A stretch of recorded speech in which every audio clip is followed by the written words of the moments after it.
Гледате Трилинг, добро вечер. Драматични мигови со непредвидлив развој на воено-енергетските и економските процеси во заливот и светот. Поредиците манипулации од воено пропаганда до стратегиски притисок резиме на моменталните реакции. Цената на суровата нафта е зголемена за над 60%, повисока и од времето на заливската војна околу Ирак. Трамп час ја завршува ескалацијата, па потоа дека заминува наскоро. Па следува распоредување на елитни војници во заливот. Европа не ја поддржува американската интервенција. Вашингтон им одговара дека треба сами да се ја земат нафтата од регионот. Соединетите американски држави излегуваат од НАТО, но Европската унија вели дека ниту тие, ниту Вашингтон не можат без оваа најефикасна одбранбена алијанса. Во оваа бурлеска од стратегиски промоции, што веќе секому му се познати, останува економскиот потрес. Следите Трилинг, а еве што ќе гледате во продолжение. Бизнисот се движи во траекторија во која не ствара поголеми трошоци него што е потребно. Дефинитивно не се инвестира. Мислам дека буџетот преживува, меѓутоа дека има големи резерви, не стекнувам таков впечаток. Треба ли да се редуцира потрошувачката? Апсолутно. И понатамошното заложување не го гледам како најголем проблем. Што е за вас најголем проблем? Најголем проблем е да ви застане економијата. Државата од 2019 година е влезена во демографска криза, затоа што прв пат се јавува овој негативен природен прирост од околу 9500 лица во 2019 година. И населението и компаниите сакат да ги вложат своите средства во нестабилни и сигурни инвестиции, а во услови кога кај нас нема развиен пазар на пари и на капитал, поголем дел од населението вложувањето во недвижности го смета за сигурна инвестиција. Значи не можеме ние да градиме ставови, механизми за да стопираме младите да одат во странство само со говори и со политики кои не се применуваат. Значи мораме да имаме реални акцијски планови како да ги задржиме.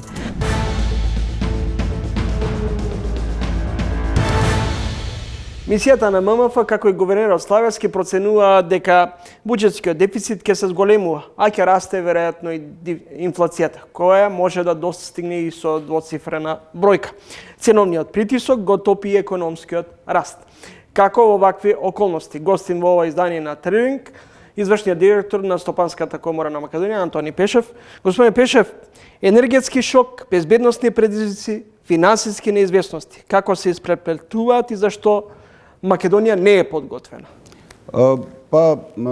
Мислам дека ако некој има одговор на ова прашање, тој навистина е многу паметен и многу богат човек.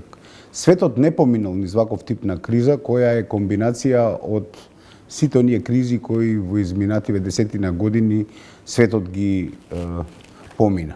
Значи имавме и енергетска криза, имавме финансиска криза, имавме корона кризата во која беа застанати токовите и ланците на снабдување. Оваа криза помалку наликува на се комбинирано. Дали ова е најголемата криза во поновата историја?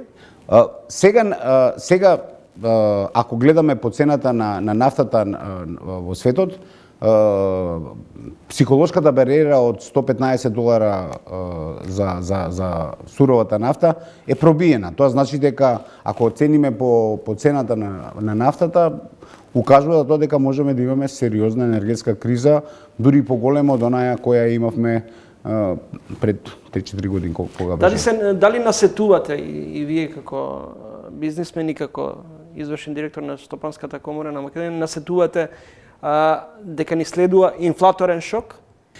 Видите, мислам дека клучната ситуација во овој момент треба да се анализира во база на тоа колку навистина сериозно ќе ја сватиме оваа ситуација и колку ќе почнеме да делуваме условно кажано кризно.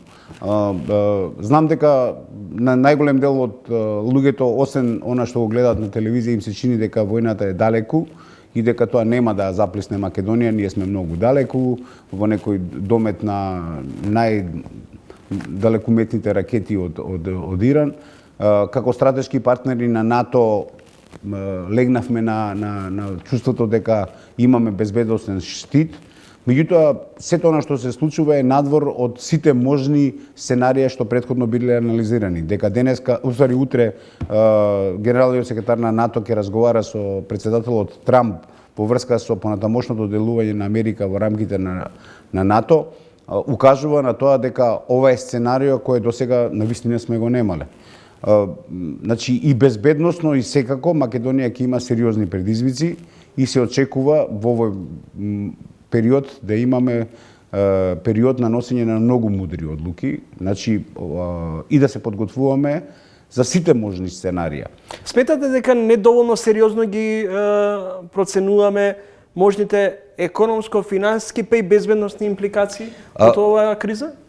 Искрен да бидам, ако следите вести, загрижувачки тонови нема. Како да кризата ќе биде краткотрајна и еве сега со некои мерки го ублажуваме шокот и вистина со мерките што ги донесе владата, а тие се со лимитиран временски период заради намалувањето на ДДВ-то и сите оние притисоци што се прават цената на горивата да бидат што е можно пониско, се стекнува впечаток дека кризата се менаџира, се третира правилно. Меѓутоа, фактот е дека 2 недели ќе поминат вака, кратко. ДДВ-то ќе мора да се врати или ќе мора да се воведат нови мерки. Ние имаме сега, тоа е точно, имаме најниско ниво на горивото на нашите бензински пумпи. Имаме 10% зголемена потрошувачка, што нема никаква врска со зголемувањето на производството, пошто скоро во сите сектори имаме намалување на производството. Тоа укажува на тоа дека кризата не е само наша локална, таа кризата сега е регионална, уствари кризата е глобална. И мислам дека ќе мора да се прават многу мудри чекори кои во одредено време на кратки стази, на долги стази ќе обезбедат, како да кажам, предвидливост.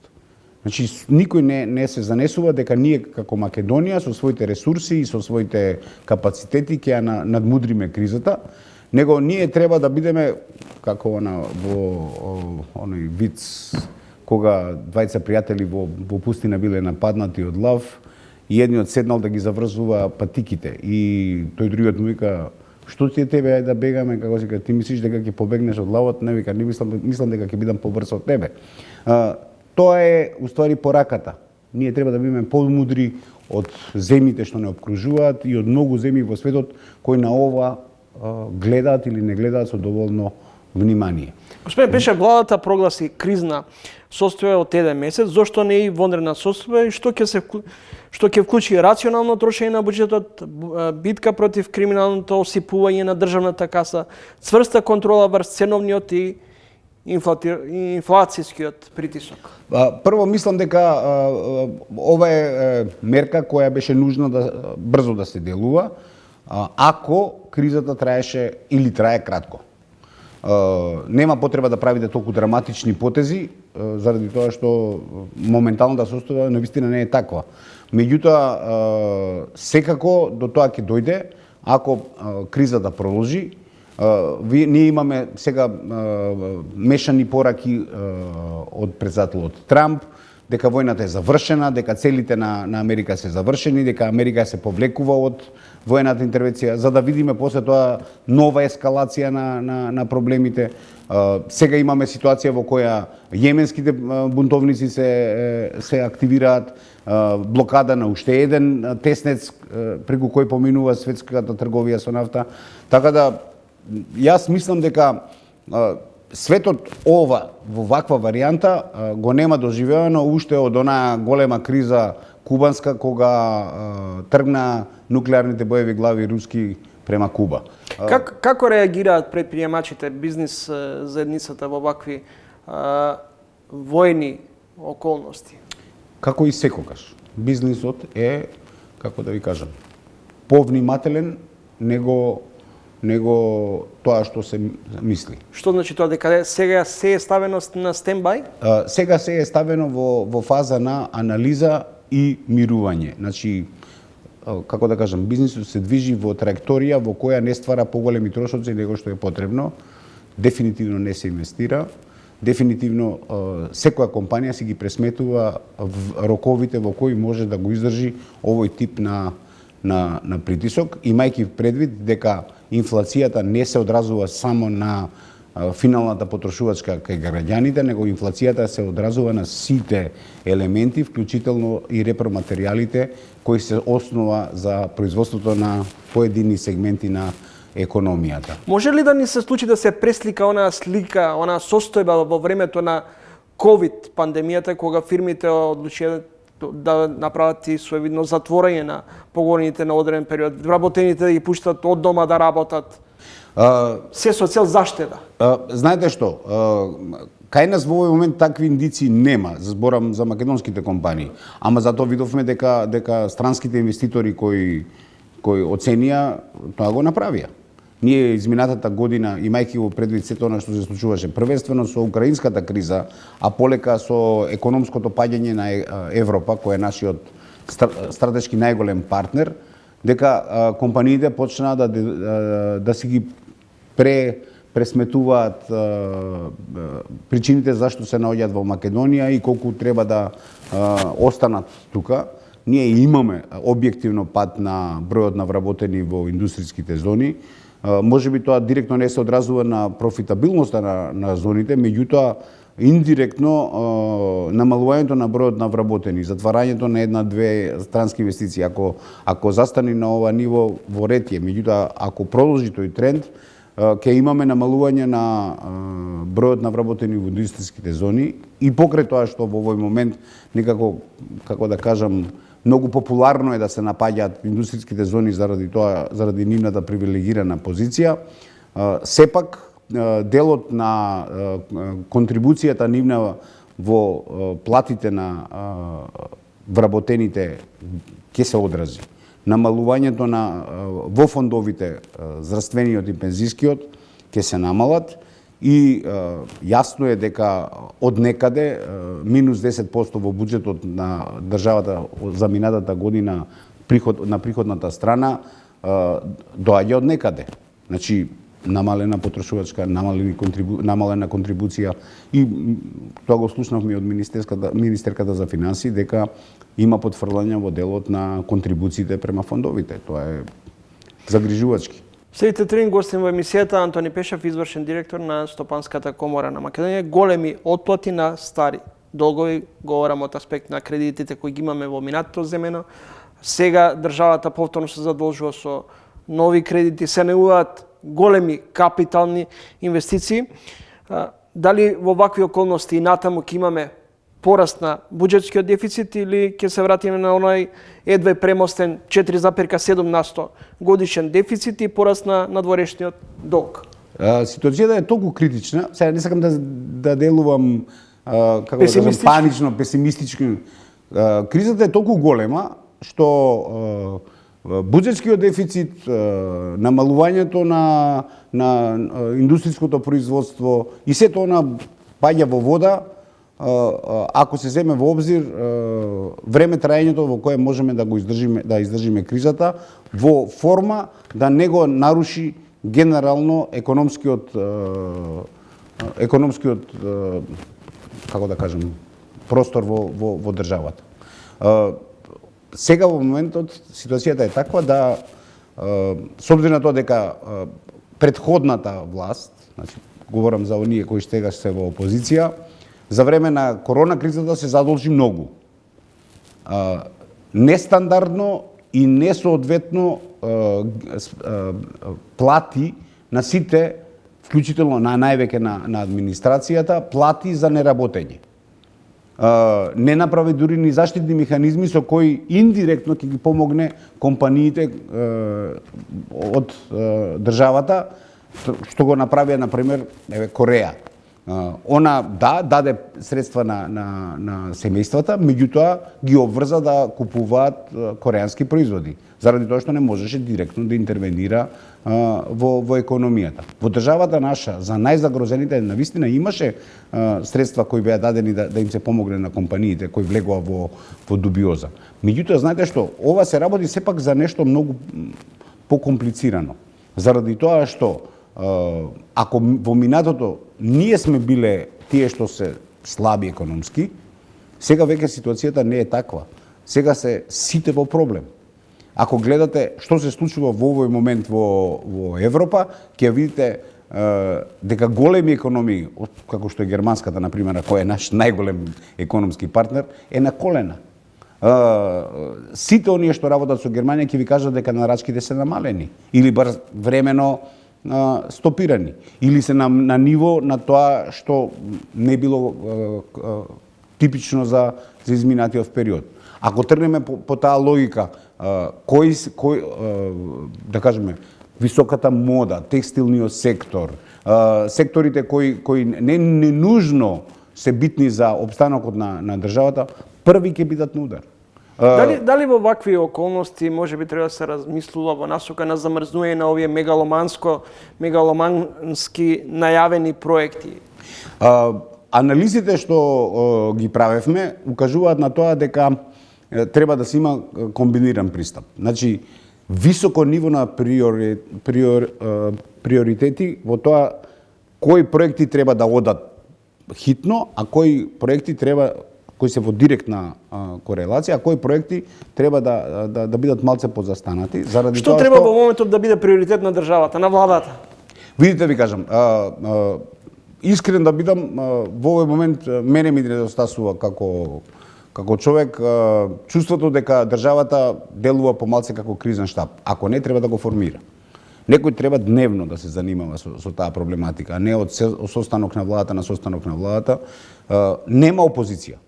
Да се разбереме, претходната опозиција задолжи државата многу, не видовме директен импакт на економијата.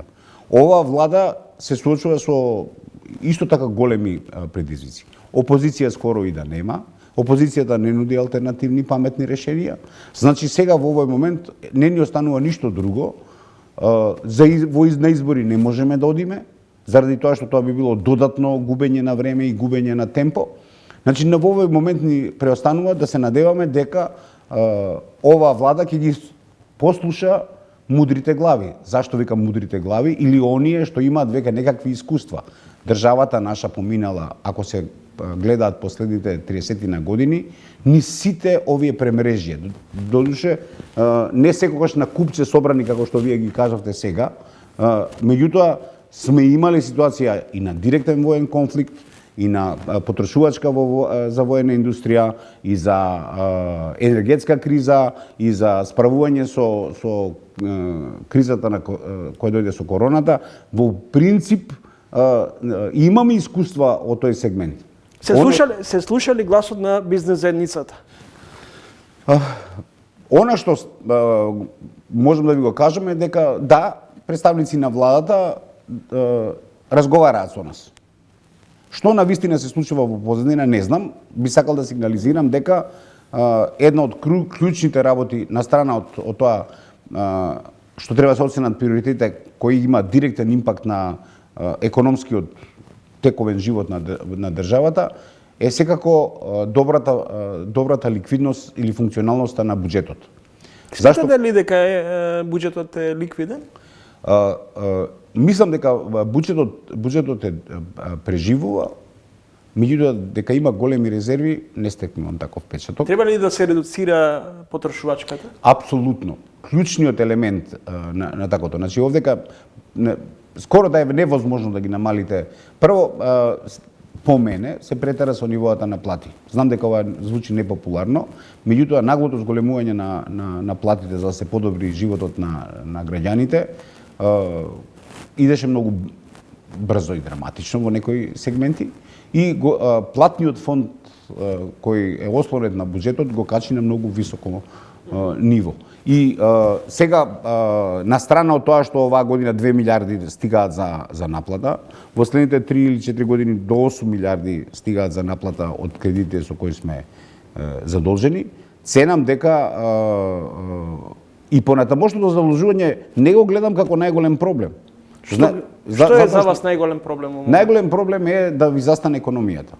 Затоа што сега велите дека во моментов економијата е на стендбај. мора да го одржите нивото на ликвидност и да ги исплатите побарувачката према компаниите во делот на извршени работи и поврат на ДДВ. Иначе компаниите ќе застанат. Они ќе мора да почнат да отпуштаат. Имате ли како бизнес асоциација увид колкав е долгот на државата кон компаниите во однос на ДДВ-то? Не можете тоа да го знаете, со обзир на тоа дека во механизмите за наплата на ДДВ-то и особено повратот, значи ДДВ-то се наплаќа ден за ден, за саат. Нема шанса да не го исплатите како компанија ДДВ-то. Она што е веројатно алудирате е исплатата, повратот на ДДВ на места кај што треба да се поврати.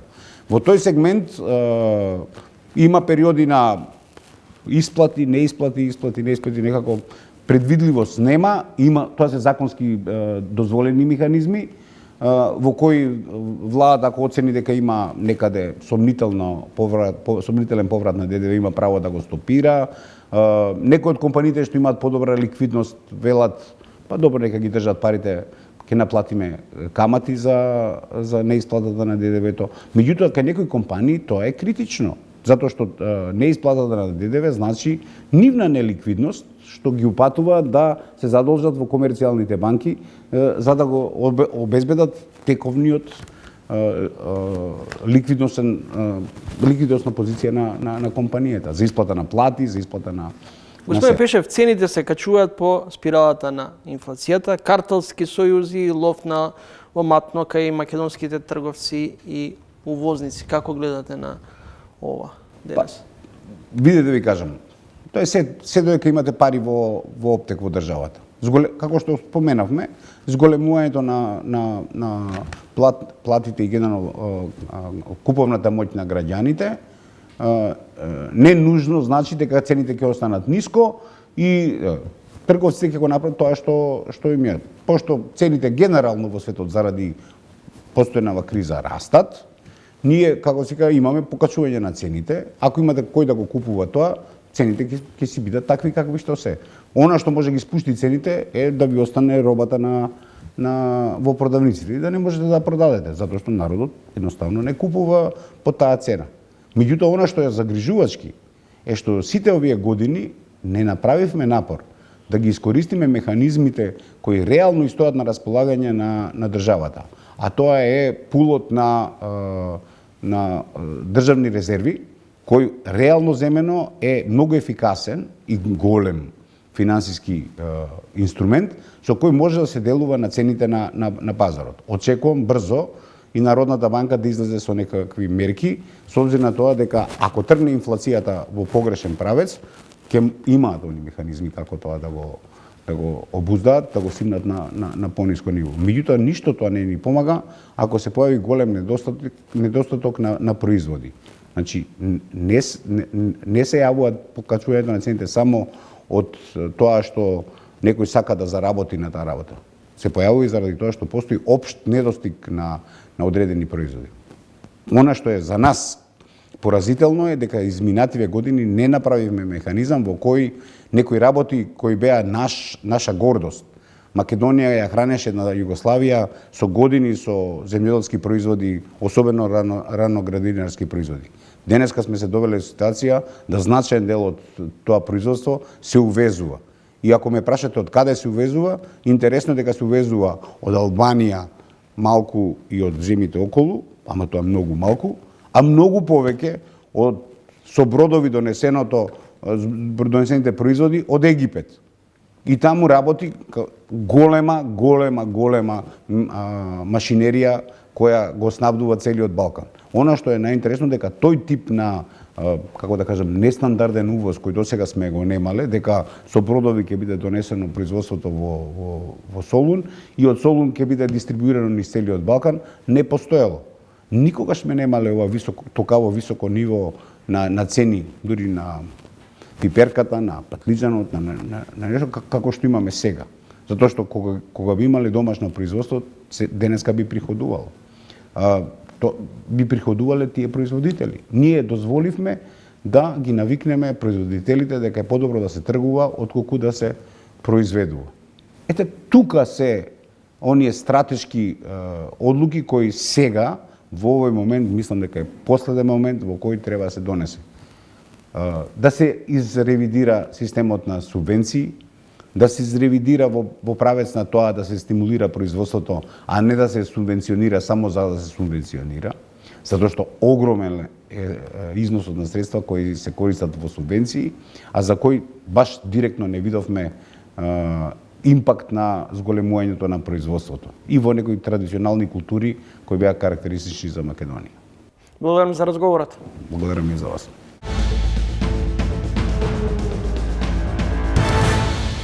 Го проследивте интервјуто со извршниот директор на Стопанската комора на Македонија Антони Пешев, а во продолжение, гувернерот на Народна банка во минато неделното интервју за Трилинг кажа дека при ескалација на безбедносно-енергетската криза ќе дојде до зголемување на инфлацијата и можна порестриктивна кредитно-монетарна политика. Не се исклучува и зголемување на буџетскиот дефицит.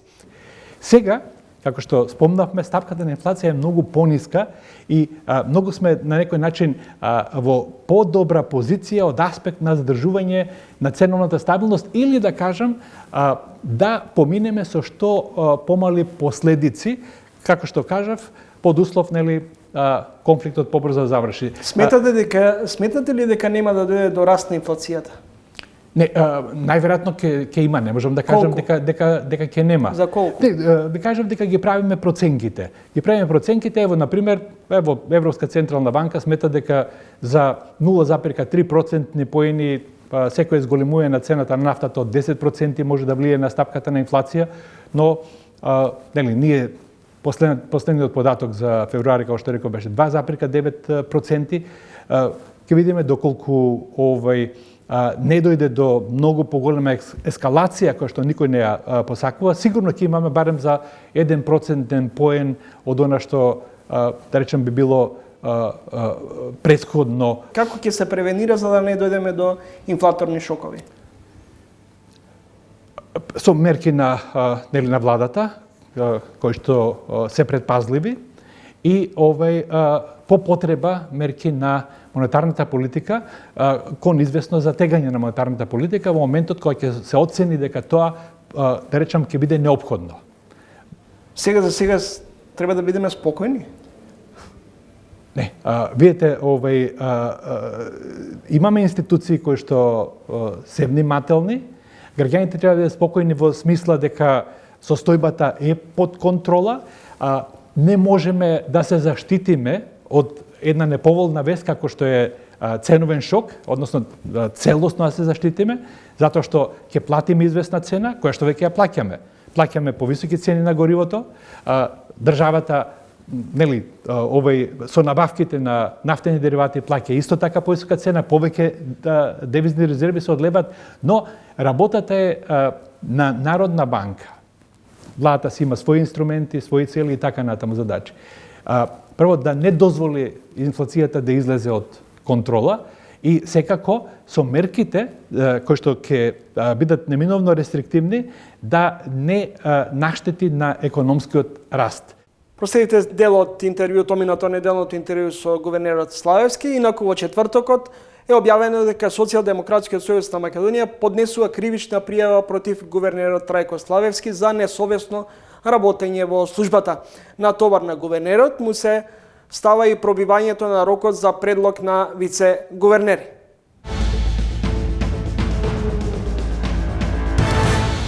Во 1950 година, кога Македонија имала 1,2 милиони жители, се раѓале годишно 50.000 деца, денеска со 1,8 милиони. Лани се родиле едве 16.000 или 3,5 пати помалку. Веќе сме влезени во демографска криза. Ова е еден од најсериозните проблеми долгорочни за државата. Без луѓе де факто нема ниту држава.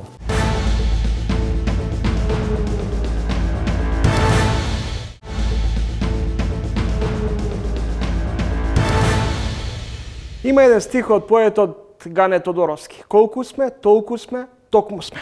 Дали можам да му додавам и статистичка смисла, ако разговарам со директорот на статистика, доктор Дејан Станков. Добре дојдовте во емисијата. Добре ве најдов, благодарам за поканата. Господин Станков, во Трилинг сте во време на голем сериозен воен конфликт, економско, финансиски импликации на регионот, но и тука во Македонија.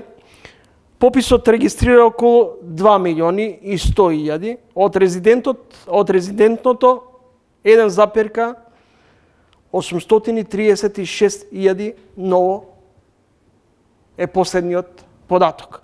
Од каде е оваа бројка? Колку се овие бројки во овој момент релевантни? Добро, Државниот завод за статистика редовно прави процени на населението врз основа на податоците од последниот попис и редовните ажурирања кои што се прават врз основа на виталните статистики и статистиките за миграции. Па така согласно последната состојба од 1 јануари 2025 година, бројот на население е 1.822.612.000 лица, при што морам да нагласам дека во овој период помеѓу двата пописа на население сме изгубили околу 9,2% од населението. Природниот прираст во тој период од 20 години е позитивен и доколку додадеме тој природен прираст, нашата загуба на население како резултат на сите оние случувања кои што се случуваат во изминативе 30 години е околу 230.000 лица. Така што Државниот завод за статистика, како што спомнав, редовно ги прави проценките на населението. Во моментов во рамки на проектот за воспоставување на статистички регистар на население работиме на нова метода за процена на населението врз основа на така наречените знаци на живот, врз основа на административните извори, затоа што нашата цел е како статистика да во иднина воспоставиме статистички систем базиран на регистри, вклучително и кај статистиките на населението. Така што од аспект на статистика, точната статистичка бројка согласно и последниот попис, согласно и последните проценки е околу 1.800.000 жители. Во 1950 година, кога Македонија имала 1,2 милиони жители, се раѓале годишно 50.000 деца, денеска со 1,8 милиони. Лани се родиле едве 16.000 или 3,5 пати помалку. На што се должи овој демографски колапс?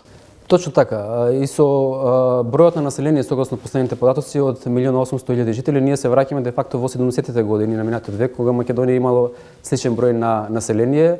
За жал, стапката на наталитет опаѓа низ годините, да од околу 17% во 91 година, сега веќе е сведена на 8,8%. Во меѓувреме и морталитетот, се извинувам, се зголемува и изнесува 11,1% како стапка, така што како резултат на овој дисбаланс, значи на оваа разлика помеѓу родени и умрени лица, ние од 2019 година имаме негативен природен прираст и официјално можам да кажам дека на некој начин државата од 2019 година е влезена во демографска криза, затоа што прв пат се јавува овој негативен природен прираст од околу 9500 лица во 2019 година. Јас би рекол дека ова е резултат. Во 2000 има една мрачна прогноза, а тоа е дека до 2070 година во државата ќе живеат само околу половина милион резидентно население. Не, мислам дека околу 1.200.000 согласно различните сценарија кои што се направени при подготовката на проекциите на населението. Меѓутоа има три сценарија, зависно од стапките на фертилитет, на миграција и така натаму. Меѓутоа, да, точно така, загрижувачки е тој тренд и затоа сметам дека е многу соодветно што навремено на некој начин сега владата ја подигнува оваа тема како приоритетна и многу често се зборува за демографската криза, која што де факто на нас не се случува неколку години, а кулминираше во 2019 година, а резултат на сите оние процеси од 91 година навам, од процес на транзиција и се она што се случуваше во државата и истовремено резултат на она иселување на населението кое што се случуваше во изминативе 30 години. Согласно проекциите на населението, бројките се тие, нема простор за оптимизам, тоа секако влијае и на нема простор за оптимизам во однос на Сметате ли дека до 2070 година Македонија ќе падне под 1 милион? Не би рекол дека ќе падне под 1 милион жители, тоа не го зборат ниту проекциите на населението. Меѓутоа, како што спомнав, веќе сме влезени во демографска криза.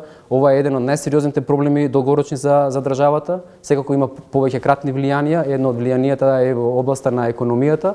Односно, ние знаеме дека бруто домашниот производ на некој начин се создава како резултат на трудот и на капиталот, па во изминатиот период ние имаме депрeciјација на трудот, која што депрeciјација ја надминува апрeciјацијата на капиталот, а тоа влија и на потенцијалот на нашата економија, односно на потенцијалниот бруто домашен производ, кој што согласно меѓународните организации исто така имаме одредени сценарија каде што тој потенцијал во иднина до 2040-50 година се намалува. Така што ефектите се повеќе кратни и ценам дека е добро што ние се почесто зборуваме за демографијата како тема и треба што повеќе мерки да се креираат за да се зголеми наталитетот, односно тоа треба да биде број еден приоритет за државата, затоа што без луѓе де факто нема ниту држава. Како да велите да се работи на зголемување на наталитетот? Какви во вакви околности економско-социјални, кога луѓето се жалат дека една просечна плата не им е доволна за да преживеат и кога најголем дел од оваа млада генерација перспективата ја бараат надвор од Македонија, да очекуваме раст на наталитетот?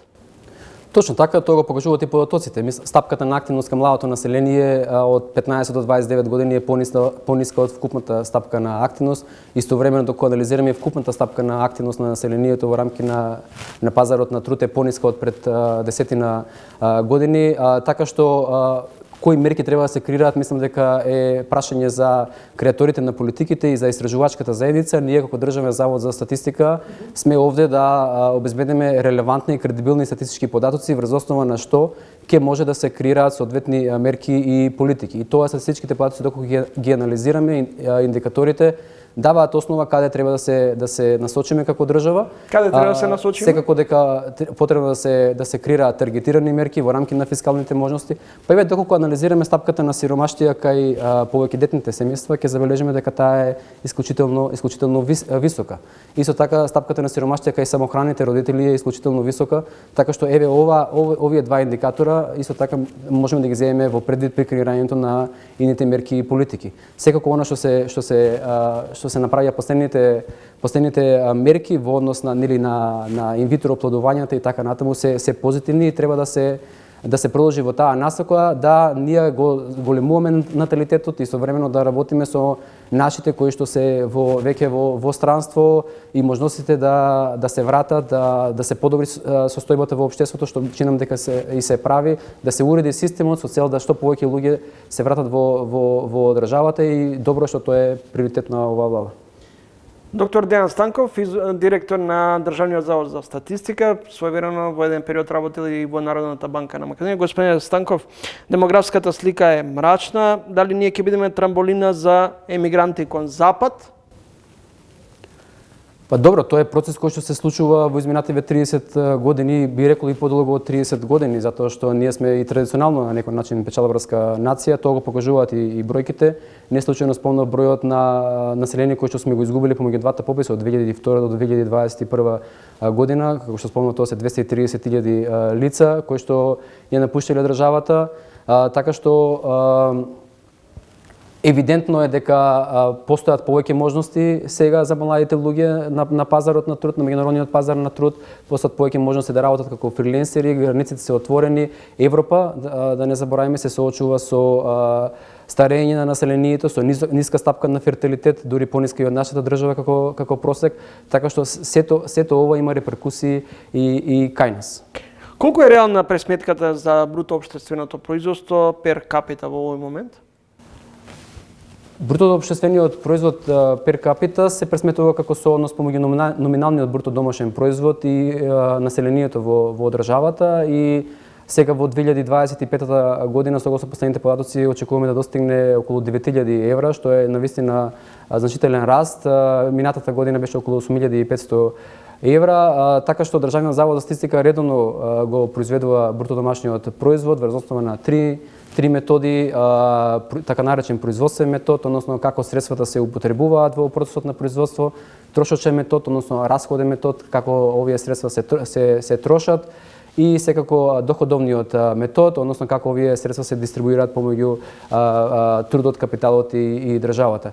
Овој индикатор е основен економски индикатор кој што Државниот завод за статистика го пресметува и го доставува до сите меѓународни организации. Знаете, ние сме членка на ECDS плюс стандардот на Меѓународниот монетарен фонд. Тоа е највисок статистички стандард, каде што исто така податоците се реобјавуваат од страна на Меѓународниот монетарен фонд. Редовно ги трансмитираме податоците до Евростат и да напоменам дека сите овие процеси на пресметка на бруто домашниот производ и на другите статистики се воспоставени заедно со експерти од Европската унија, со поддршка од Евростат, така што продолжуваме со напредување на нашето работење. Во месец септември очекуваме да спроведеме така наречена бенчмарк или голема ревизија, каде што ќе ги вкалкулираме сите оние предвидени методолошки унапредувања, предвидени согласно меѓународните стандарди, така што сметам дека бруто домашниот производ е основен економски индикатор, каде што ние како Завод за статистика се обидуваме да ја оцениме состојбата во економијата со еден индикатор конкретно, односно животниот стандард како бруто домашен производ по глава на жител. Инаку постојат и други индикатори за животот. Господин Станков, кога статистика би имала првични информации, резултати околу проценките за растот на инфлацијата? Во однос на проценките, други институции се задолжени, како што е Народната банка. Ние редовно го објавуваме соопштението како реални податоци, со прибирање на податоци од терен. Тоа ќе се случи на 7 април, кога ќе објавиме мартовската инфлација.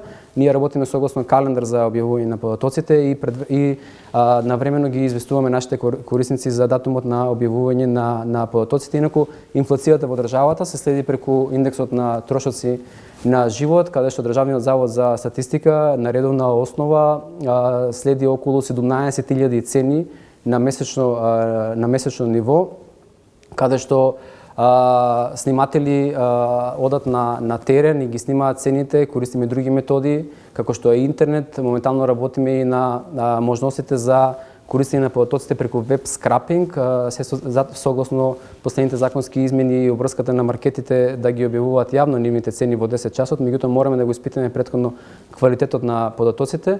Се работи за податоци со висок квалитет, ние истовремено со извештаите за квалитет и ја известуваме јавноста точно во кој период се снимаат цените, па така например свежиот зеленчук и овошето се снима во првата и третата недела од месецот, прехранбените производи во втората недела од месецот, услугите 15, односно на 15, односно 14, 15 и 16 од месецот.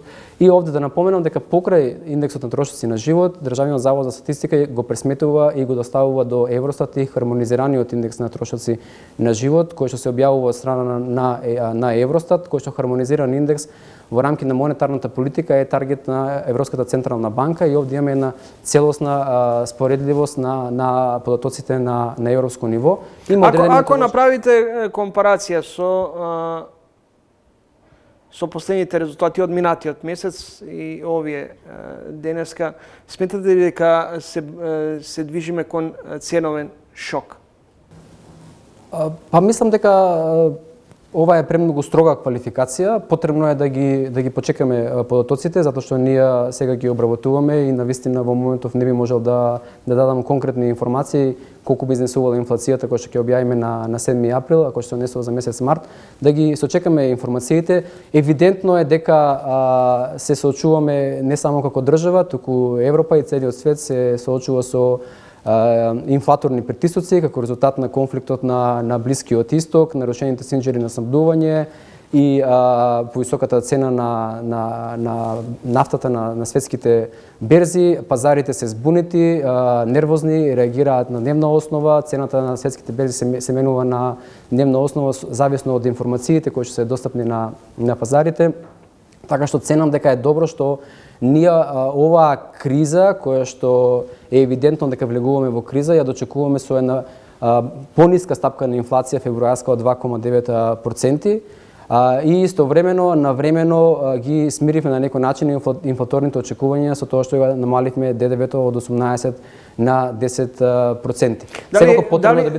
Дали ова што последно го зборувате, всушност, меѓу другото сакате, иде и во насока дека не може да се остварат првичните проекции за економски раст од 2,5-3%.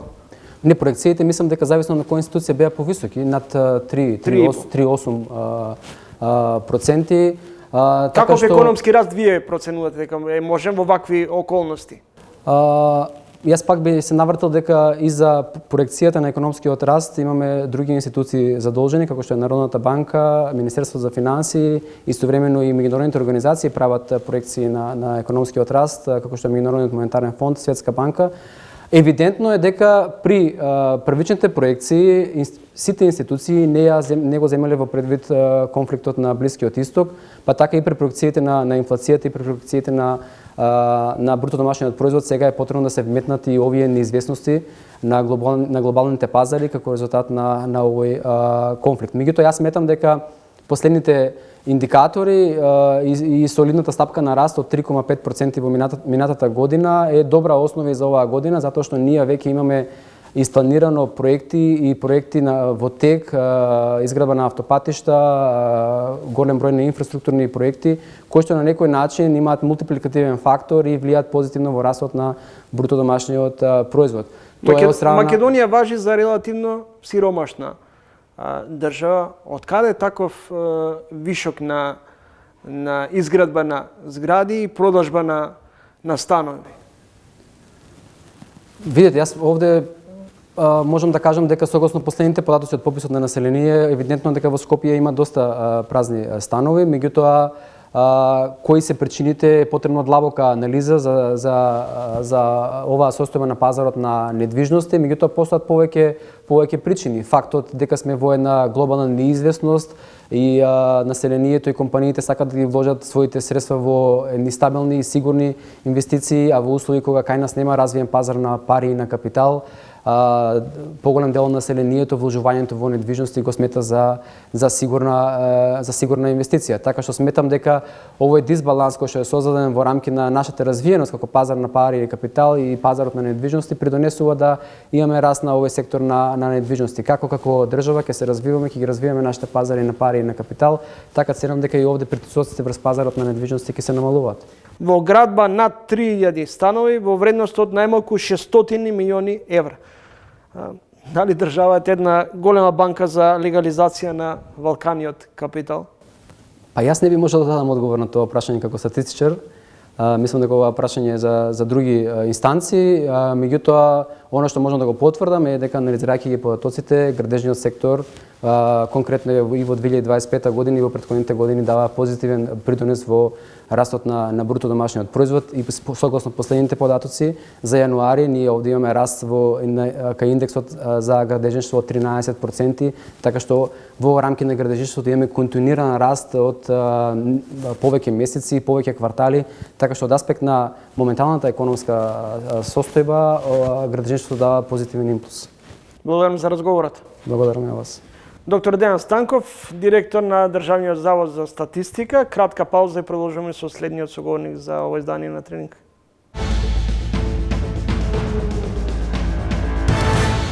Како да ги задржиме најдобрите? Ако пред неколку години беше предизвик да се студира правен факултет, сега најчесто младите преферираат да се запишуваат на техничките факултети. Дел од тие млади луѓе остануваат овде, многу ретко во последните години остануваат на универзитетите, што е поразителен факт. Јас сум среќна што сега во новиот закон за високо образование токму инженерскиот прстен е спомнет дека овие млади луѓе треба да се најдат модели, законски модели за да останат на факултетите. Дел од нив заменуваат во странство.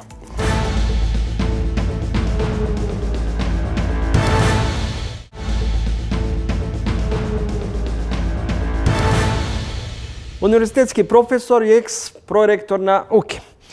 За неја дел од професорите велат дека е гласна и амбициозна. Повеќе од 2 децении е професор на ФЕИТ. Христина Спасевска, гостинка во ова издание на Тренинг. Добре дојдовте, професорке.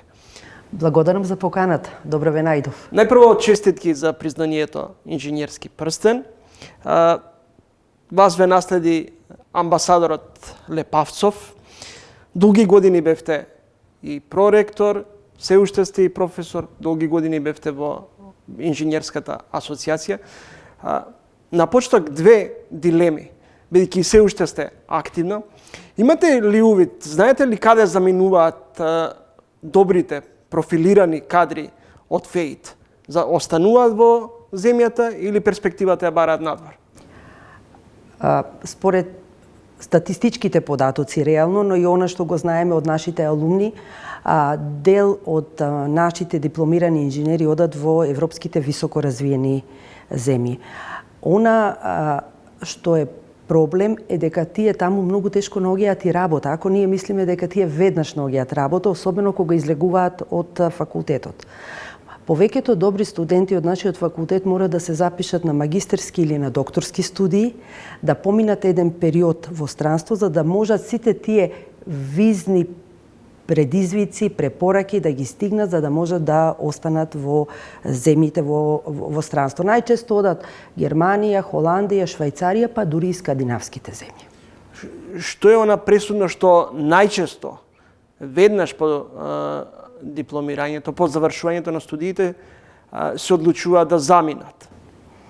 Иако високо развиените западни земји бараат веќе профилирани кадри, добро обучени, значи тој, да кажеме, сениор став, младите се решаваат да пробат да најдат добра работа во странство, затоа што најверојатно нема спрега помеѓу универзитетите и компаниите, не доволно добра, да компаниите веднаш ги привлечат и ги земат овие млади студенти. Вообичаено, тоа е природно, нели секоја компанија бара профит.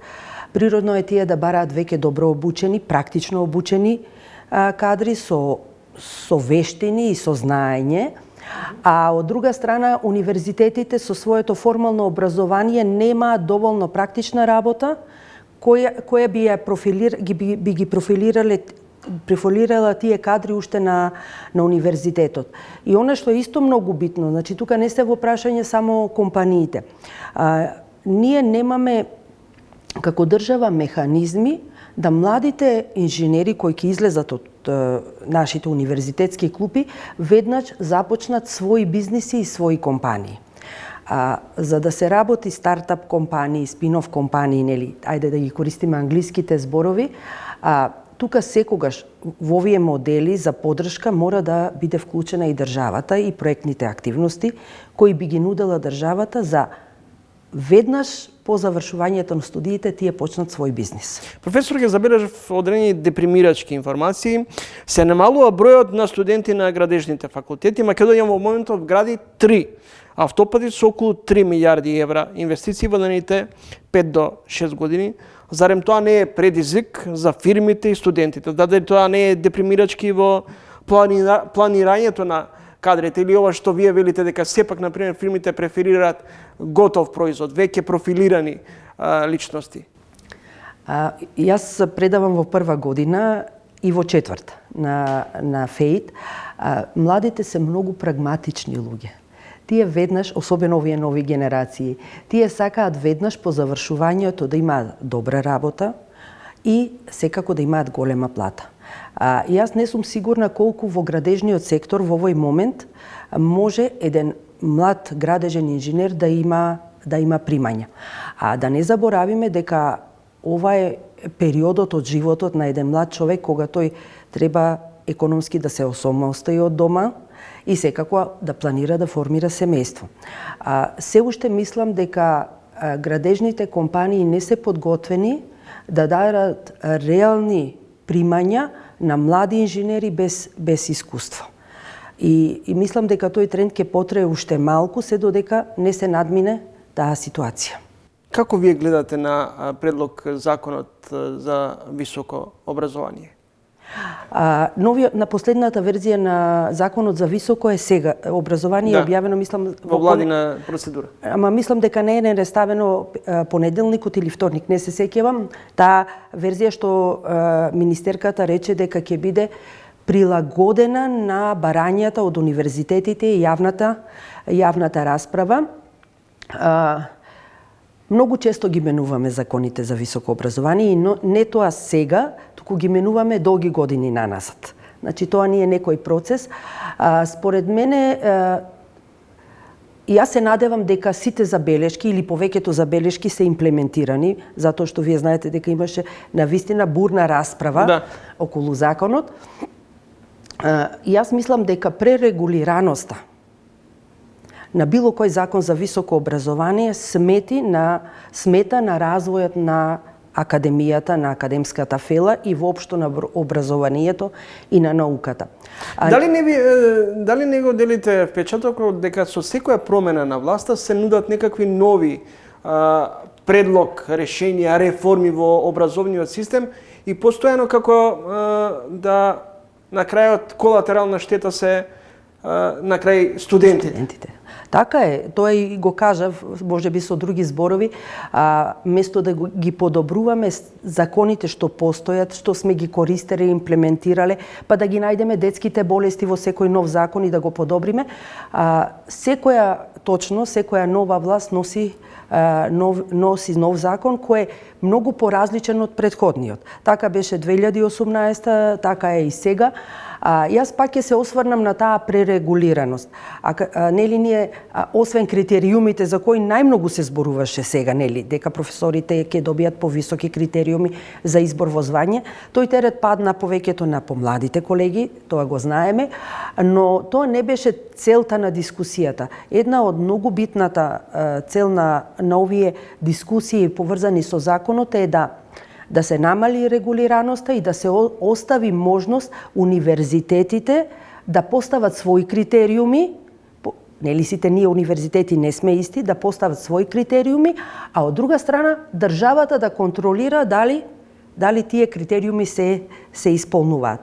И она што е исто многу битно, сите овие критериуми поставени за избор во звање, знаете, правниот факултет и колегите што работат на правниот факултет, сега го земам за пример економскиот, и оние што работат на ФЕИТ или на природно-математичкиот факултет и медицинскиот, треба да имаат можеби и различни критериуми за напредок. Можеби она што е значајно да го постигне еден универзитетски професор на ФЕИТ, не е исто така значајно да го постигне еден мој колега на правниот факултет. Како да ги задржиме најдобрите? Ако пред неколку години беше предизвик да се студира правен факултет, сега најчесто младите преферираат да се запишуваат на техничките факултети. Јас долги години, 2 мандати бев председател на инженерската институција на Македонија, вие спомнавте. Сега тоа е Андреј Лепавцов и го доделувавме признанието инженерски прстен, токму да им дадеме признание на најдобрите дипломирани инженери во државата. И точно е, дел од тие млади луѓе остануваат овде, многу ретко во последните години остануваат на универзитетите, што е поразителен факт. Јас сум среќна што сега во новиот закон за високо образование токму инженерскиот прстен е спомнет, дека овие млади луѓе треба да се најдат модели, законски модели, за да останат на факултетите. Дел од нив заменуваат во странство. Она што е многу битно е дека со дигитализацијата и со навлегувањето на вештачката интелигенција воопшто во општествениот живот, во секојдневието, се повеќе има потреба од инженери, особено од кадри кои се во IT индустријата. Како да се спречи овој тренд на brain drain? Знаете, јас сакам да ги разликувам двата поими brain drain со интелектуална миграција. Интелектуалната миграција во принцип важи низ светот.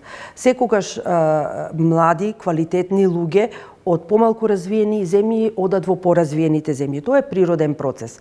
Но ние мораме да градиме механизми со кои би останале нашите млади овде.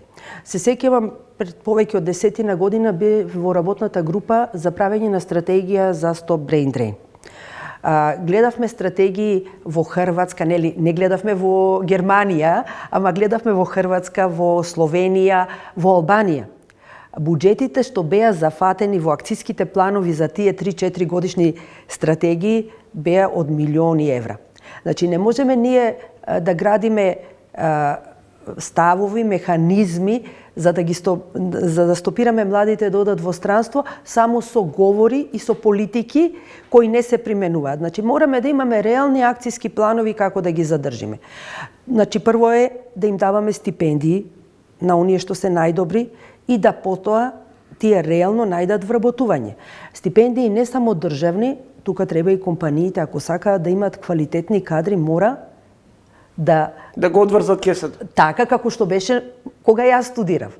Значи реално се сеќам еден металски завод Тито на времето даваше стипендии кои беа поголеми од платата на работниците. И секако тоа да биде обврзувачко. Исто така како што кажав, можеби е убаво да видиме колку кошта студирањето или колку чини студирањето, државното студирање на еден наш инженер или на еден наш доктор и во крајна линија, ако тој напушти земјата, а добил средства за да го заврши овде факултетот, можеби може да се примени некоја драстична мерка тие да се вратат.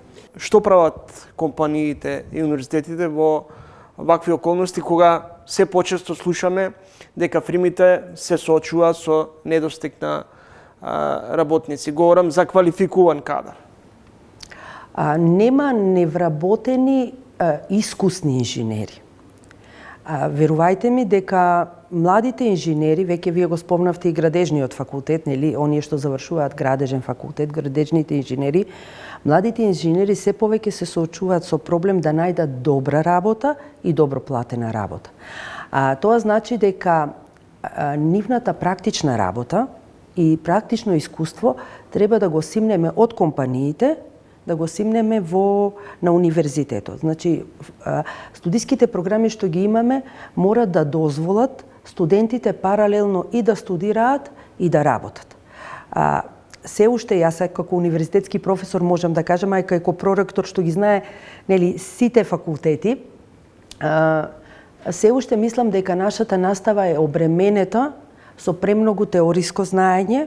Не достига практичниот дел? Значи имаме лабораториска настава, но настава во компанијата, практична настава недостасува.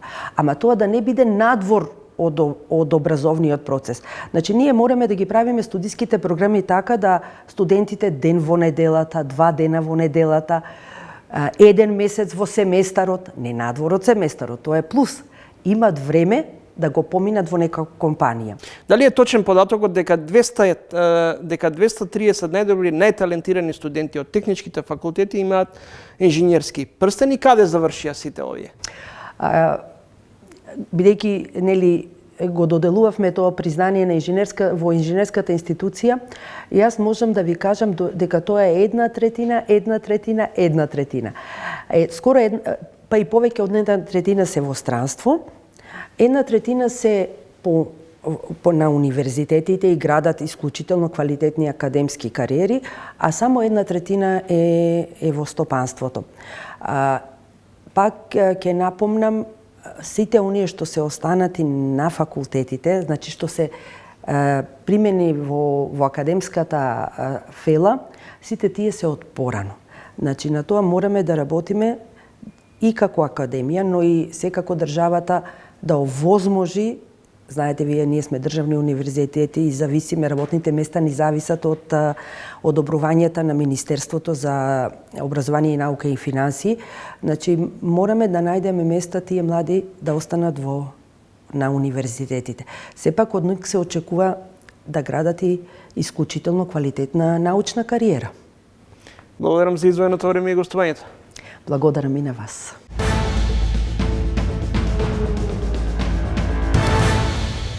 На крајот од ова издание на ТВ магазинот Трилинг, повлекувањето на овластувањата не е лично. Ова е ставот на државниот јавен обвинител Савевски по одлуката на обвинителката Ленче Ристовска да си поднесе оставка. Веројатно допрва следува да се одмоткува клопчето околу состојбите во јавно обвинителската работа. Тука е крајот на ова издание на ТВ магазинот Трилинг. Следете не идниот петок во празничното издание на ТВ магазинот. До тогаш, довидување од мене.